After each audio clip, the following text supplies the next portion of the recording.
이번 우크라이나 전쟁이 러시아의 완벽한 승리로 끝났다면 우리 한반도가 전쟁의 불길에 휩싸일 뻔했다는 충격적인 분석이 나와 큰 충격을 주고 있습니다. 그 이유는 대만과 중국의 전쟁 위기 때문인데요. 최근 대만의 여론조사 결과에 따르면 무려 70%가 넘는 국민들이 전쟁이 나면 적극적으로 싸우겠다며 군복무 증가와 신형무기 도입을 지지했습니다. 대만의 이런 여론 기조는 정말 엄청난 변화입니다. 사실 얼마 전까지만 하더라도 대만인들은 굉장히 무기력했습니다. 대만 내부에 있는 친중 세력의 공작으로 인해 중국과 싸우면 반드시 질 것이라는 패배주의에 빠졌기 때문인데요. 하지만 이번 우크라이나 전쟁은 세계인들에게 필사즉생, 필생즉사라는 인식을 제대로 각인시켜줬습니다. 즉, 대만인들은 필사적으로 저항하면 아무리 큰 중국이라도 이길 수 있다는 자신감을 갖게 해준 것입니다. 이 때문에 중국은 수십 년간 계획했던 대전략이 순식간에 무너졌다며 크게 당황하고 있는데요. 그도 그럴 것이 최근까지 중국 지도부는 러시아가 3일 만에 우크라이나를 함락시키면 자신들도 대만을 침공할 수 있다고 자신했었습니다. 사실 두 나라의 전쟁전만 하더라도 세계 경찰이라던 미국도 점차 입지가 약해졌고 나토 역시 사실상 붕괴 직전인 것처럼 보였기 때문입니다. 그리고 만약 정말 중국이 계획대로 대만을 침공했다면 우리 한반도는 전쟁을 피할 수 없었을 것입니다. 또한 중국이 미군의 관심을 돌리기 위해 북한을 지원해 전쟁을 유발할 것이 분명해 보였습니다. 그러니까 이번 우크라이나 전쟁에서 우크라이나의 결사항전이 없었다면 동북아발 제3차 세계대전이 촉발될 수 있었던 것이죠. 이는 웬만한 군사 전문가라면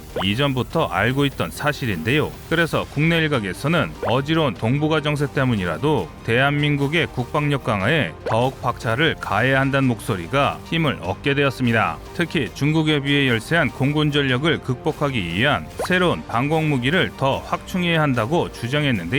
그런데 우크라이나가 이번 전쟁을 통해 아무리 공격력 격차가 심해도 조밀한 방공망만 건재한다면 효율적인 방어를 수행할 수 있다는 것을 보여줬습니다. 아직까지 부족한 방공 전력을 갖고 있는 대한민국으로서는 이번 우크라이나 전쟁으로 많은 것을 배우게 됐는데요. 고성능 방공 무기는 분명 필요하지만 보병이 휴대할 수 있는 대공 미사일인 맨페즈 같은 무기도 전투기를 억제하는데 효율적이라는 것을 입증해줬습니다. 사실 맨페즈는 적어도 방공망의 핵심 장비로 적 항공자산이 함부로 공격을 감행할 수 없도록 심리적 압박을 주는 장비입니다. 물론 우리나라도 신궁을 개발해 적어도 방공망을 보완하고 있지만 실전 경험이 부족해 아직 만족할 만한 수준은 아니었습니다. 하루가 다르게 지나는 항공기의 위협에 맞춰 방공망도 변해야 하는데 아직 한국은 신궁 이후에 다음 버전이 없었기 때문인데요. 그래서 준비했습니다. 오늘은 우크라이나 전쟁에서 활약한 보병용 휴대용 단거리 지대공 미사일인 맨페즈에 대해 상세히 분석하면서 대한민국의 적어도 방공망 발전에 대해 알아보겠습니다.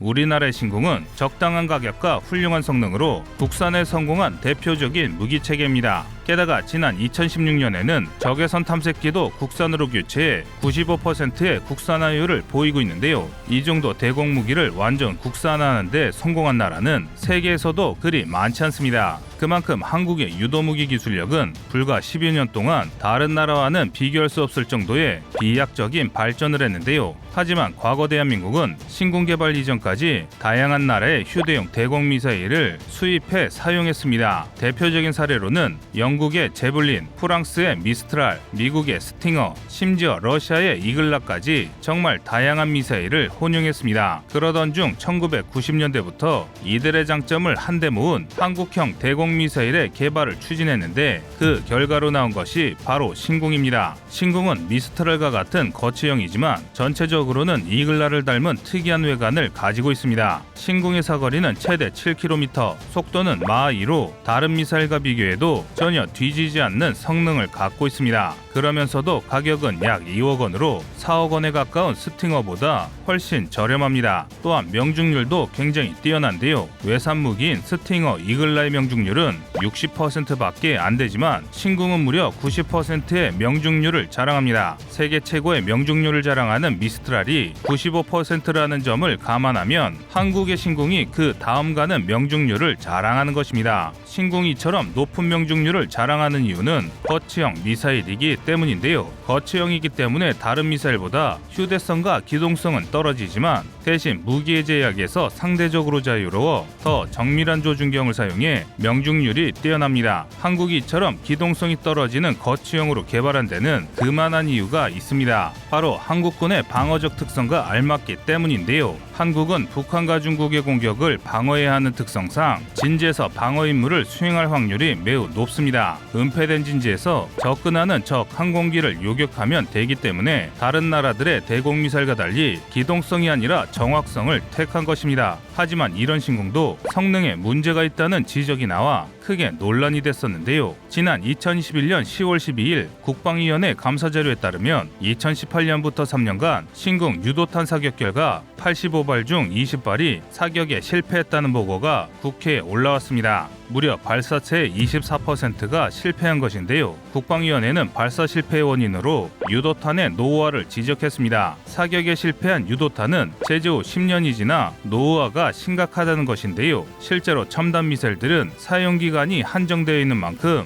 노후화로 인한 오발 사고의 가능성이 크다고 전문가들은 분석했습니다. 이런 자세한 사항을 몰랐던 우리 국민들은 대한민국의 방공망이 없는 것이나 마찬가지 아니냐며 비난의 목소리를 높였는데요. 이럴 바에는 우크라이나 전쟁에서 활약한 스팅어 미사일을 대량 도입해 방공망을 더욱 촘촘히 해야 한다고 비난하기도 했습니다. 하지만 이는 유도무기 특성에 대해 전혀 알지 못해 벌어진 일입니다. 사실 신궁의 활용도는 여전히 뛰어납니다. 노후화로 인한 발사 실패는 있었지만 그건 신궁에 장착된 센서의 노후화로 발생된 문제지 성능이 떨어져서 벌어진 사건이 아니란 것이죠. 사실 대한민국은 미국으로부터 고가의 유도미사일을 들여오면 2-3년 간격으로 각종 센서를 점검받고 교체를 하는데 신궁은 이런 작업이 미흡했던 게 사실입니다. 이와 더불어 다른 문제도 있습니다. 신궁은 배치된 지 20년이 다 되어 가는데 여태까지 아무런 개량이 없었다는 것입니다. 이렇게 되면 지나는 항공기를 전혀 따라잡지 못하게 돼 결국 도태될 것입니다. 방산무기는 변화하는 전장 환경에 맞춰서 지속적인 개량 작업을 해야 합니다. 그 대표적인 사례가 미국의 스팅어입니다. 스팅어는 개발된 지 엄청 오래된 무기이지만 지속적인 개량을 추진하고 있는데요. FIM-92 스팅어는 미국이 1970년대에 개발하고 1980년부터 배치를 시작한 대표적인 휴대용 미사일입니다. 초기의 스팅어는 사거리 4.8km에 근접 신간도 없었습니다. 현재 기준으로 따진다면 굉장히 구식 장비였는데요.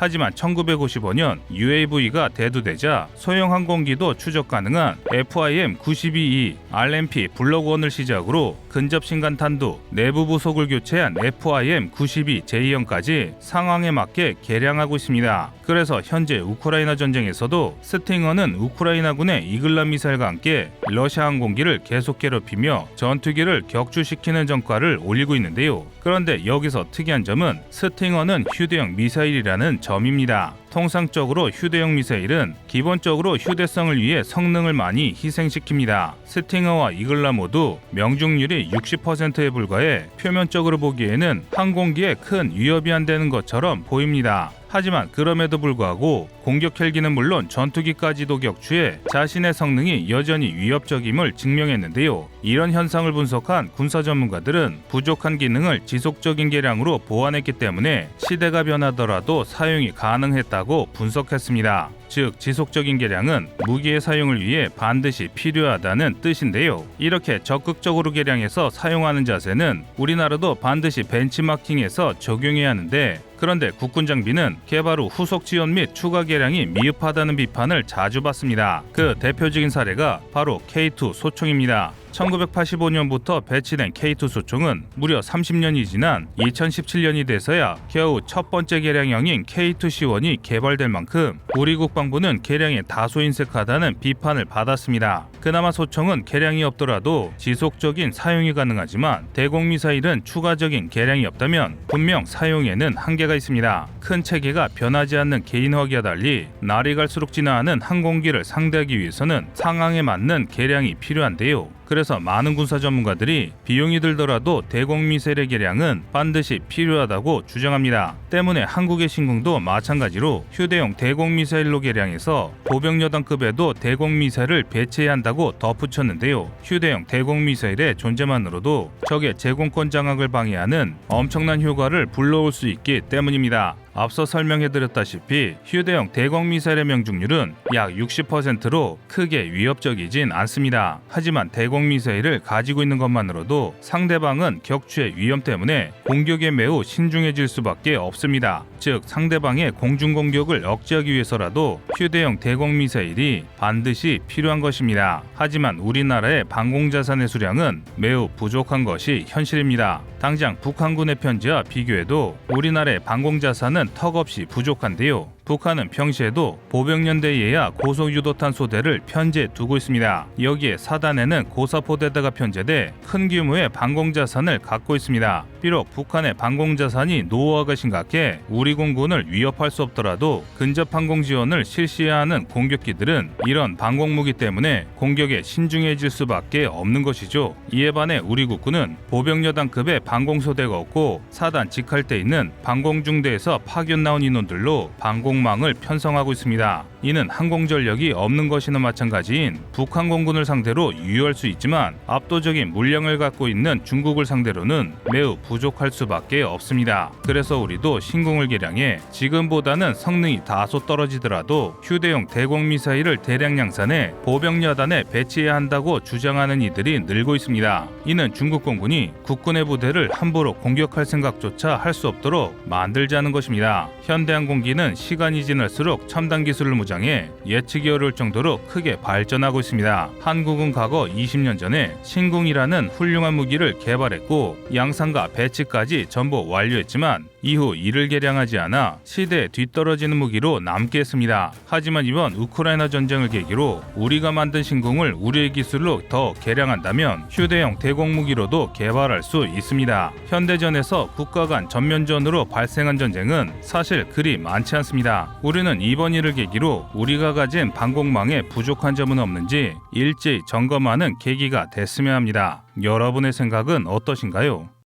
안녕하세요, 꺼리투브입니다. 여러분의 가부나 성원에 힘입어 군사무기에 관심 없는 분들도 쉽게 이해하실 수 있는 대한민국의 육해공 군사무기의 숨은 비하 이야기를 책으로 엮었습니다. 하루 종일 검색해도 절대 찾을 수 없었던 비밀스러운 내용을 이제 책으로 만나보세요.